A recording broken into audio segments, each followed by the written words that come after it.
Como se constrói a carreira de uma magistrada que hoje ocupa o lugar de desembargadora da 9ª Câmara de Direito Público do Tribunal do Rio de Janeiro. No episódio de hoje, nós teremos o prazer de conversar com a doutora Maria da Penha, que vai nos contar um pouquinho dos seus desafios e alegrias da sua carreira. Eu sou a Maria Fabiana Domingues Santana, sócia do PG Law, e você está no PG Online.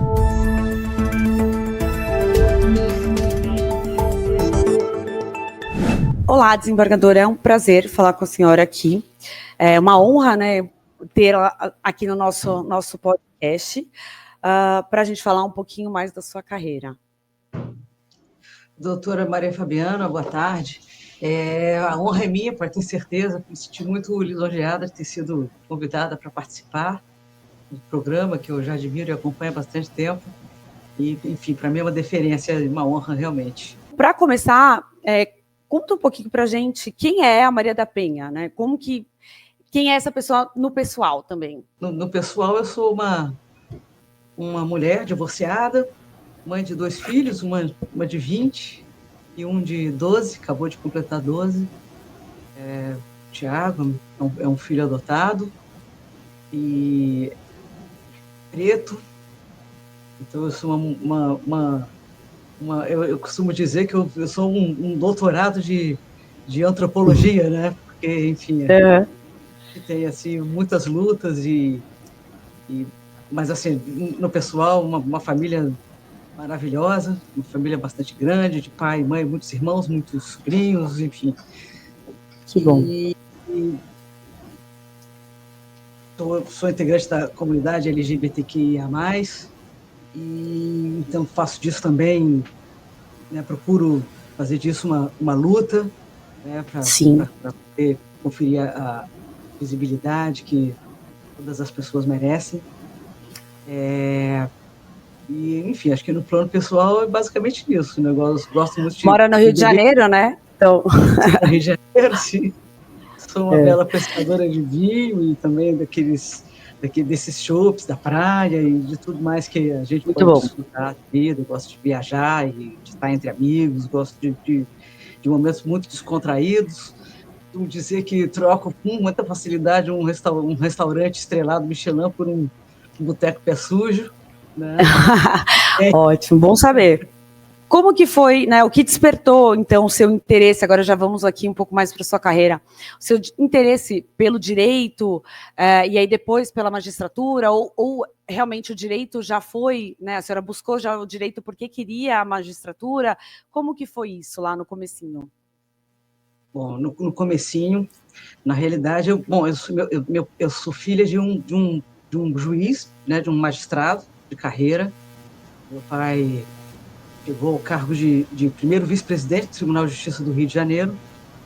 E toda a minha família, de tios, muitos eram advogados, juízes também. Então, a minha referência de infância, de vida, é dentro do direito. No primeiro momento, ali lá bem nova, lá com meus 17 anos, eu não pensava em fazer o direito, não. Eu sempre tive vontade de fazer arquitetura. E até hoje eu gosto de fazer uma obra. Mas,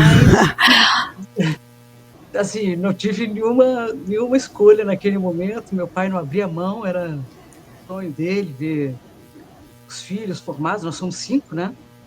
5 filhos. E... Todos foram para o direito? Menos um. São 4 formados em direito. Então, tenho eu na magistratura, tenho um tabelião, tenho um advogado privado e uma advogada pública, procuradora de um município aqui de Olha só. Cada um numa área. Normal. E, enfim, mas então eu tinha toda essa pressão. E meu pai, uma pessoa maravilhosa, adorável, o amor da minha vida, mas zero politicamente correto, né? Então não abria mão. Quando eu falava com ele de arquitetura, ele entrava por um ouvido e saía pelo outro, né? Ignorava completamente. Aí, enfim. Sim. Naquela questão de decidir na hora de fazer vestibular, o que eu vou fazer, eu fiz direito. Claro. E aí fiz o direito. Aí abracei a curso. A carreira, né? A faculdade, enfim. A faculdade, por ser uma aluna melhor possível.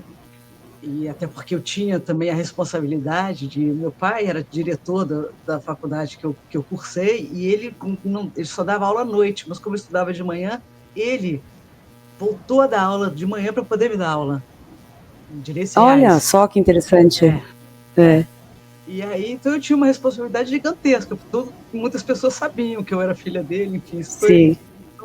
dobrou meu senso de responsabilidade. Eu sempre fui aplicada, né?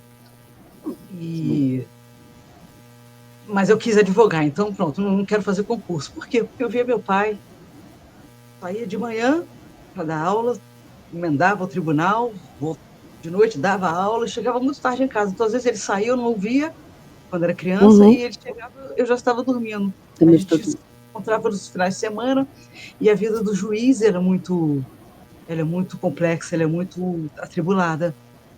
Então, muito mais naquela época em que você não tinha informatização. Então, era tudo no papel. Eram os processos físicos, eu lembro de conhecer alguns juízes que falavam... de capa dura. Exato, que levavam os processos para casa até para trabalhar, porque às vezes precisava, né, da vazão ali. Nos finais de semana era isso, meu pai debruçado nos processos, aí de vez em quando ele parava, assim, não, vamos descer, aí a gente almoçava, todo mundo. E eu falei assim, de jeito nenhum que eu vou fazer magistratura, eu não quero isso, não sei o quê. E tentei advogar por um tempo. E meu pai também, claro, não me deu menor chance de querer ser advogada. Ele falou, não, vai prestar o concurso da magistratura, entendi. Tinha que ser magistratura, não servia MP, não servia nenhum outro, tinha que ser magistratura. Magistratura mesmo. E aí, como que foi esse caminho de estudo, né, como que a senhora, quais desafios aí, porque, né, sabemos que o estudo tem que ser um momento de muito foco, né, nisso, porque é um concurso reconhecidamente muito difícil. E aí, nesse momento, como que a senhora, então, fez, né? A senhora continuava advogando ou parou de advogar para realmente se dedicar? Me dediquei só a isso, trabalhava já no tribunal, era servidora do tribunal desde muito cedo. Olha. Mas consegui conciliar e estudava muito. Então, assim, a gente acaba, realmente, você tem que abrir mão da sua vida particular. Então, eu era muito nova, eu passei no concurso de juiz com 26 anos. Caramba! Então, assim, deixei aquela vida social de uma garota, né, de 20 e poucos anos, de lado, porque não tinha como. Sobretudo porque naquela ocasião, você não tinha, como eu disse, não tinha, assim, a computação, ela começava, né? Então, a gente estudava um livro mesmo, não adiantava. Então, a gente foi para a biblioteca, comprar livro, tinha que ler o livro, não era aquela informação na palma da mão que a gente tem hoje. Né? Exato. Então, a gente consegue hoje muito mais informação, até porque ela é muito mais fácil, de fácil acesso. Então, ali não tinha jeito, eram horas e horas e horas de estudo, me afastei, me licenciei, e fiquei horas, e eram horas por dia de estudo. Consegui passar no concurso. Em abril que bom, né? 2016. E ali ingressei na carreira da magistratura e aí me apaixonei. Na verdade, fui fazer o concurso porque sou taurina, e taurina tem muito determinado e gosta muito da independência. Sim. E eu queria a minha independência, agora ter tido uma vida maravilhosa, meu pai continuou com a gente, comigo, com meus irmãos, a gente sempre teve mais do que a gente precisou e tudo. Eu queria ter minha independência financeira, eu queria ter meu status profissional, e eu pensei, a maneira mais simples de conseguir isso era passando num concurso desse quilate, né? Sim, sim. Que proporcionaria autonomia financeira, status profissional e tudo mais, então foquei nisso.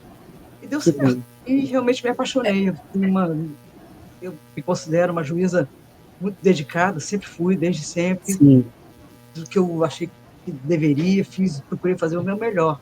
Então, eu enchi porta-malas de carro, né, de processos físicos, não tinha processo eletrônico, isso aí é uma coisa bem... Sim, recente, bem recente. Chegou a pegar os processos físicos? Sim, vários. Olha, eu me formei em 2005 e eu comecei a estagiar em 2001, logo que eu entrei na faculdade, no meu primeiro ano. Então, primeiro processo eletrônico que eu trabalhei, que era até um teste aqui, né, no Tribunal de Justiça de São Paulo, era de 2011. Então, assim, eu tinha passado praticamente 10 anos trabalhando com processo físico. E, assim, até informatizar tudo também demorou mais ainda. Então, sim, trabalhei muito tempo com processo físico aí também. É verdade. Até outro dia, a gente estava com processo físico aqui no Rio, né? E olha que o Rio de Janeiro ele é um dos estados mais avançados na digitalização. Na informatização também. Na informatização. E eu recentemente, na terceira vice-presidência, fiquei 2 anos auxiliando o vice-presidente, e ali, de vez em quando, chegavam processos físicos ainda para a gente fazer as admissibilidades. Os processos estavam sobrestados por todos os temas. Sim. E aí, quando vinha, era físico, né? Não deu para matar um pouquinho de saudade, porque eu não vou mentir, eu gostava. Eu até gostava, e eu acho que é importante, assim, até para quem, no momento da faculdade, estava aprendendo o processo, né, a matéria de processo, era muito mais, na minha opinião, né, era mais fácil você pegar o processo e ver, porque você via o desenrolar, né, realmente, pegar os autos do processo, né. Dava aquela dobradinha, a folha precisava, né? Eu só não sinto falta de escanear, essas coisas eu já não sinto falta. Aí eu prefiro a parte da advogado era muito ruim, né? E aí, falando até, a senhora falou da sua dedicação na carreira, e realmente eu acompanhei, especialmente porque eu tive alguns processos que eu acompanhava enquanto a senhora ainda era da vara empresarial. E aí, com certeza, essa sua dedicação trouxe também esta promoção, né, recente para o cargo de desembargadora da 9ª Câmara de Direito Público do TJ do Rio. E a gente queria entender um pouco como que foi essa promoção, né, o que ela representa para a senhora. Claro, sem dúvida, é um avanço enorme, deve ter sido uma felicidade tremenda, mas, assim, o que a senhora realmente sentiu, como é que foi, né, essa promoção, na sua visão? É uma caminhada, né, doutora? É uma caminhada, assim. Hoje, no Rio de Janeiro, uns anos, o Tribunal do Rio ficou um tribunal muito jovem. Em que sentido? Não abria vagas para essas promoções. Então, eu estava, embora uma juíza muito antiga, juíza desde 1996, em vara empresarial, eu entrei em setembro de 2003. Eu sou bastante tempo, hein? É ainda, né? É verdade, olha. Eu costumo dizer que eu cresci com a Lei 11.101, a gente estreou juntas, né? É interessante até, eu gosto muito de falar daquele momento lá de trás, que foi bem legal, bem desafiador. Mas, então, o tribunal, principalmente quando passou a PEC dos 75, sim. Gente, poxa, com 70 anos, 75 anos, hoje em dia as pessoas ainda estão muito bem, estão muito vigorosas, né? Então, aquelas pessoas saíram com 70, criou um funil na carreira. E aí isso desanima um pouco, né? Quando você está lá na primeira instância, quase podendo concorrer, aí vem isso. Desanima. Então, assim, me conformei de ficar, não conformada, mas a vara empresarial eu adorava, né? É bem dinâmico, né, também. Correr logo, mas quando não tive, me foi tirada essa chance, essa perspectiva num curto prazo, e eu poder ficar ali mais, foi muito bom também. Mas, assim, a promoção é um desafio. Aqui no Rio, nós temos os 2 critérios, que é o merecimento e a antiguidade. Eu não sei se todos os tribunais do país fazem assim. Há tribunais que a promoção é só por antiguidade, né? E você já sabe, você já vai. Então, a promoção por merecimento ela é uma promoção que muito definida por critérios, de fato, políticos. Então, você precisa se fazer notar, demonstrar que não apenas um bom trabalho que se faz, mas saber exatamente como alcançar determinadas pessoas, determinados desembargadores que vão ser os desembargadores que precisam votar em você, né? Então, tem que criar essa empatia e mais para que no momento em que essa escolha possa ser feita, você tenha realmente chance de concorrer. Então, é um trabalho que não começa na véspera, não começa um mês antes. Você pode concorrendo. Isso aí, aqui no Rio, por exemplo, já sinaliza seu interesse em ser promovido. Sim. E começam a abrir os editais conforme as vagas. Eu já vinha me inscrevendo há algum tempo, e aí conversa com uma pessoa, conversa com outra, se apresenta. Então, chega um momento que a campanha ganha corpo. Claro. E a minha campanha ganha corpo no segundo semestre do ano passado. Tá? Então, é um trabalho que eu estou fazendo mais efetivamente desde o final de 2022, início de 2023, comecei. Mas ela incorporou mesmo no semestre de 2023. E aí ela se antecipou até porque o Tribunal do Rio criou 20 vagas, 20 cargos de desembargador, para poder criar 4 câmaras. Tá. Já que o tribunal estava ficando muito assoberbado. E aqui a divisão é entre câmaras de direito privado e câmaras de direito público. E as câmaras de direito público estavam muito assoberbadas. E aí a intenção do presidente à época, que mudamos agora a administração, da época era aumentar essas câmaras de direito público, aumentar o número de câmaras de direito público para poder desafogar o trabalho. Sim. Acabou que no final foram criadas apenas 2 câmaras de direito público, uma de direito privado e uma de direito criminal. Então, foram 4 câmaras. Manteve-se a idade, né, programada, e os cargos de desembargador sendo 16 de carreira, né? 4 do quinto constitucional. E aí sim, com a peculiaridade de que o CNJ tem uma resolução recente que determina a equiparação de gênero em tribunais. Então, no Rio, 5 das vagas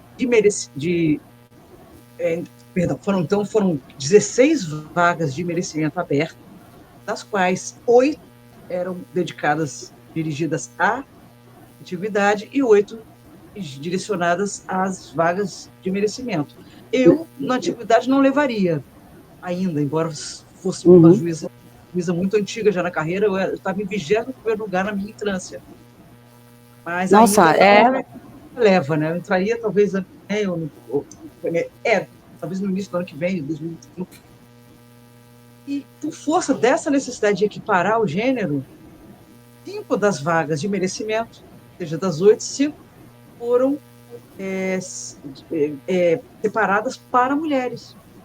Então, eu entrei numa vaga de mulheres. Então, assim, eu achei bastante bacana também, muito emblemático de ter sido promovida ao cargo de desembargadora e compondo uma lista de mulheres. É uma bela iniciativa do tribunal, né? E foi bem bacana, E, enfim, e eu estou muito feliz, embora tenha saído com um pouquinho de como eu digo, de dor de cotovelo, né? Porque foram 21 anos de vara empresarial, né?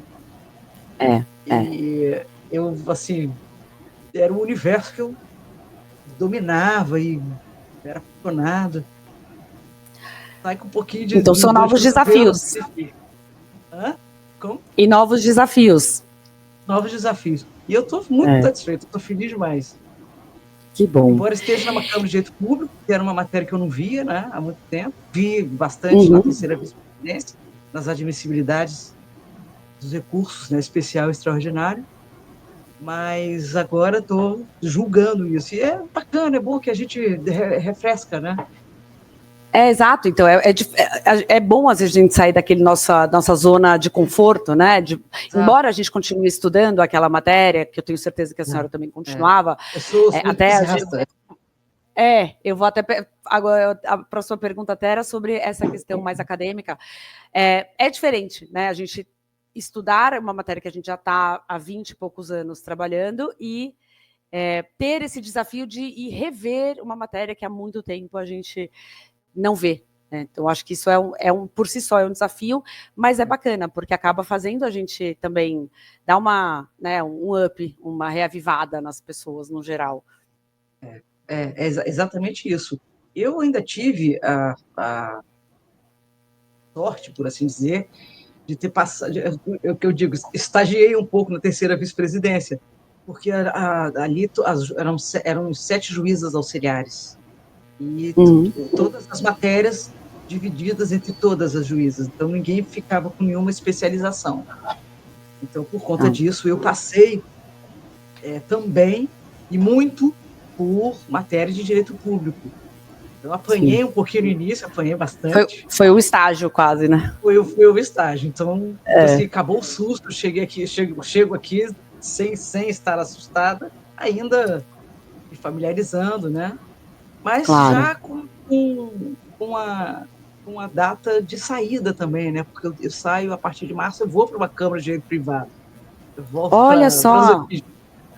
Então, eu ia até perguntar se existia alguma perspectiva de eventualmente migrar. Então, já está próximo. Não, pois já tenho essa alteração, essa mudança já vai ser concretizada a partir de março. A gente não tem no Rio as varas, as câmaras empresariais. Chegaram a ser criadas, mas foram extintas por uma questão interna, política interna do tribunal. Não acharam conveniente fazer as câmaras empresariais no final. Uma pena. Então, só existem as varas da primeira instância, que são específicas empresarial. No tribunal, são as câmaras de direito privado mesmo. Exato. E aí, distribuída entre todas as câmaras. Vou torcer para que de vez em quando venha uma... Vai, com certeza. Estando agora no direito privado, e eu mesma espero encontrá-la nos processos de recuperação na sua câmara. Eu vou torcer para cair algum lá na minha mão, em algum momento. A senhora sabe que a gente, as varas empresariais do Rio, elas não têm só a insolvência, né? Sim. Então, nós temos matéria, nós temos competência também para direito marítimo, para todo o direito societário, propriedade contratos industrial, empresariais, propriedade industrial, as ações civis públicas, as ações coletivas com base no direito do consumidor e as ambientais. Sim. Então, a gente agrega bastante competência também. Então, fatalmente, a chance de cair alguma dessas coisas na minha mão é maior. Muito bom. E agora, falando um pouquinho da sua vida acadêmica, a gente viu aqui, né, que sua formação acadêmica é bastante extensa, tem o mestrado, diversos outros cursos, tanto aqui no Brasil como no exterior. E eu queria agora, então, perguntar, porque eu tenho um pouco dessa veia acadêmica, eu acabei, inclusive, de defender meu doutorado no final do ano passado, eu dou aula também, é uma coisa que eu gosto de escrever, e a gente sabe que esta parte acadêmica acaba também influenciando na nossa atuação, né? Então, como que a senhora vê que essa parte acadêmica influenciou ou ajuda nessa sua atuação no Poder Judiciário? Olha, desde tanto tempo. Eu voltei para os bancos escolares em 2018, que eu fui fazer o mestrado. E isso me deu um gás, um novo gás. A senhora veja, já formada há muito tempo, fiz um MBA em Poder Judiciário na Fundação Getúlio Vargas, nem me lembro o ano, já tinha bastante tempo, 2014, eu acho, ou 2010, não lembro. E fui voltar para os bancos escolares nesse mestrado, que também surgiu repentinamente, não estava amadurecendo. Era uma coisa que eu gostaria de fazer, eu sempre sonhei fazer o mestrado. Sim. E aí surgiu a oportunidade, fiz em Portugal, poxa, foi muito bom. E dali não quis parar mais, porque aí acende, né, essa faísca dentro da gente, porque abre também um leque de perspectivas, de novos olhares. É muito, muito importante, você passa a conviver com outras pessoas também, pessoas de fora do judiciário, né? Nem todos são advogados, tinha tabelião, tinha professores, né? Então, isso areja muito os raciocínios, sua mentalidade, né? Eu amei. Aí terminei o mestrado e emendei o doutorado meio no susto também, porque estava num momento até um pouco adverso de trabalho. Eu pensava que não conseguiria me dedicar, mas meio no susto, assim, chegaram só a abrir o edital para a Universidade Federal Fluminense. Está aberto, até dia tal. Estamos aqui. Sabe aquela coisa? Preenchi, botei, fiz a prova, fui aprovada, enfim. E estou fazendo o doutorado. Na realidade, eu tenho que defender agora a tese, agora, nesse semestre. Já sei. as aulas, né, o período necessário, Sim. e eu devo defender a tese agora. Me solidarizo, porque é uma correria. É uma loucura. Eu defendi em novembro do ano passado, assim, né, essa correria. Você tá lá todo dia, tem um momento que todo dia eu tinha que escrever um pouco para fluir, mas eu concordo, essa pesquisa que a gente acaba fazendo é muito diferente, né? Eu, pelo menos quando eu entrei no mestrado, eu também entrei no mestrado quase 10 anos depois de formada, quase não, 10 anos depois de formada, e aí eu tinha até feito alguns cursos antes também, mas o fato, né, da gente estar ali numa pesquisa que é diferente, porque para mim, foi totalmente diferente de tudo que eu tinha feito até então, né, na parte de estudo. É muito interessante estar com outras pessoas. É diferente, mas a senhora falou uma coisa. É diferente, os colegas, eles são diferentes. Tem gente ali com 3, 4 doutorados. Exato. Tem gente fazendo pós-doc e fazendo doutorado ao mesmo tempo. Essas pessoas que são apaixonadas, né, pelo mundo acadêmico, né? É muito... Exato. E acho que isso eu lembro até... né? Com certeza. E assim, eu acho que até para a nossa parte prática, né, não só de advogado, como me parece que até de juiz, eu lembro que do primeiro semestre, a primeira matéria que eu fiz no mestrado foi com o professor Pereira Calças, que era, né, um desembargador aqui do Tribunal de Justiça de São Paulo. Foi presidente, sim. E aí, exato, foi presidente e tal. E aí, dentre os alunos, existia um outro desembargador. Para mim, aquilo foi, assim, uma coisa completamente diferente, né? Um desembargador ali na sala de aula comigo, ele trazendo a experiência dele, sabe? Que, obviamente, era uma experiência muito maior do que a minha. Todas essas questões, eu acho que realmente acabam influenciando na atuação prática, né? Seja do advogado, seja do magistrado. A troca é super importante, né? Sim. É muito legal. E fiquei muito empolgada, estou muito empolgada com o doutorado, assim, talvez até mais, porque é que o critério no Brasil é um pouco diferente de Portugal, então aqui eu precisei também me adequar, foi bem legal, né? Bem legal. Colegas magníficos também, enfim. Muito bom mesmo, também acho.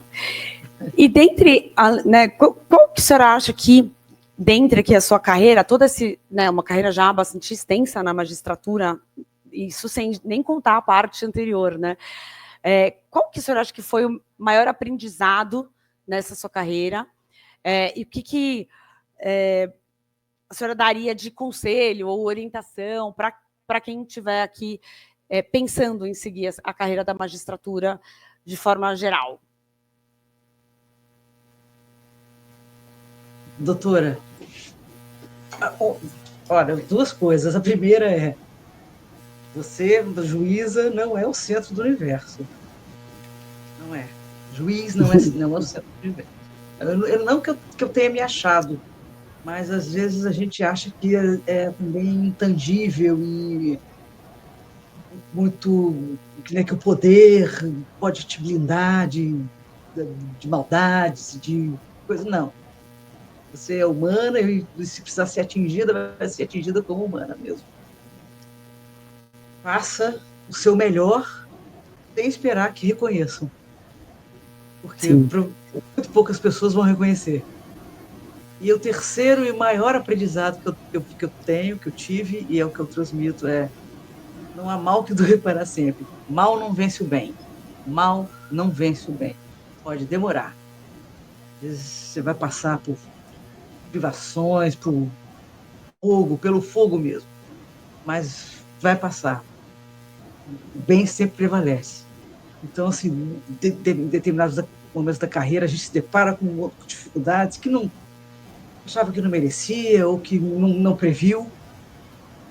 Vai superar. Às vezes é difícil, né? Mas vai superar, porque é isso aí. O bem não é vencido pelo mal, jamais. Essa é a lição, a maior lição que eu tive. Eu acho ótimos, eu gostei muito dessas suas... E eu acho que elas não se aplicam só à magistratura, né? Na verdade, eu acho que, como um todo, são realmente aprendizado. Claro que veio, né, numa construção durante sua carreira, mas realmente até para advogados se aplicam também muito. É verdade. Muito interessante. Toda caminhada tem flores e espinhos, né, doutora Maria Fabiana? Sem dúvida, sem dúvida. E um conselho, uma orientação, para quem quiser seguir a carreira. Eu, na verdade, já quis, mas hoje em dia já também fiz minhas pazes com ser advogada porque eu aprendi a ser advogada e aparentemente eu sou uma boa advogada, porque as pessoas me pagam para fazer isso. Então eu já decidi que para mim tá ótimo, a carreira é boa, tô tranquila com isso na minha vida. Mas para quem quiser seguir, assim, a pessoa mais novo, saindo aqui da faculdade, qual que a senhora acha que seria assim, um conselho interessante, que a senhora queria ter ouvido, ou talvez tenha ouvido, e acha interessante de passar?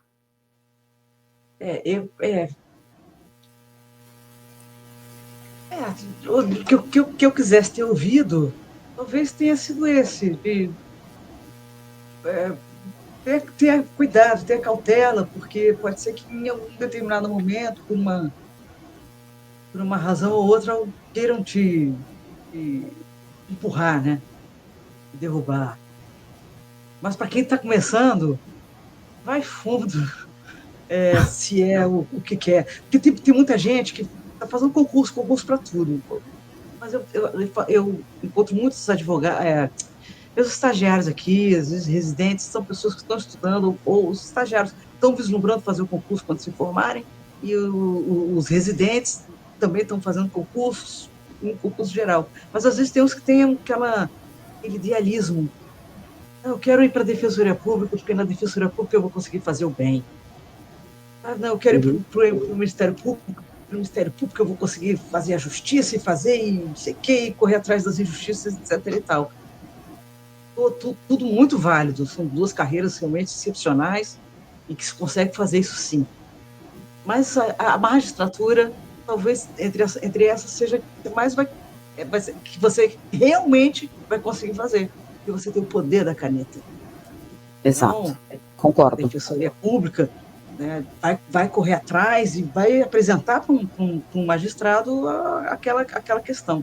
E o magistrado ele tem o poder de discernir e de concretizar aquele ideal de justiça que ficou ali atrás. Então, eu recomendo. É uma carreira difícil, espinhosa, mas é bacana. Que bom. Recompensadora, então. Recompensadora. Que bom. Bom, desembargadora, muito obrigada por estar aqui hoje com a gente. De novo, foi um prazer ouvi-la, saber, né, conhecer um pouquinho mais da doutora Maria da Penha fora do tribunal, ou fora da vara empresarial, na verdade, porque eu conheci a senhora na vara empresarial. Então, foi muito bom.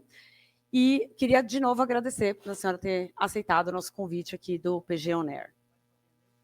Doutora Maria Fabiana, eu que agradeço, reitero, fico muito lisonjeada de ter sido, enfim, convidada para participar. Tenho enorme admiração pela senhora, pelo seu escritório, né, pela carreira construída dentro desse universo tão importante, tão interessante da insolvência. E, enfim, espero encontrá-la aí agora nessa nova etapa da minha carreira, né, em outros momentos também. Muito obrigada. Sem dúvida. Obrigada. Muito obrigada a todos vocês que nos acompanharam neste episódio de hoje do PG On Air. Se você quiser ficar por dentro de várias notícias das mais diversas áreas do direito, não deixe de nos seguir aqui nas redes sociais e ativar as notificações. E se tiver alguma dúvida, comentário ou sugestão, deixe aqui nos comentários que nós vamos entrar em contato com você. Muito obrigada a todos, até semana que vem, um abraço.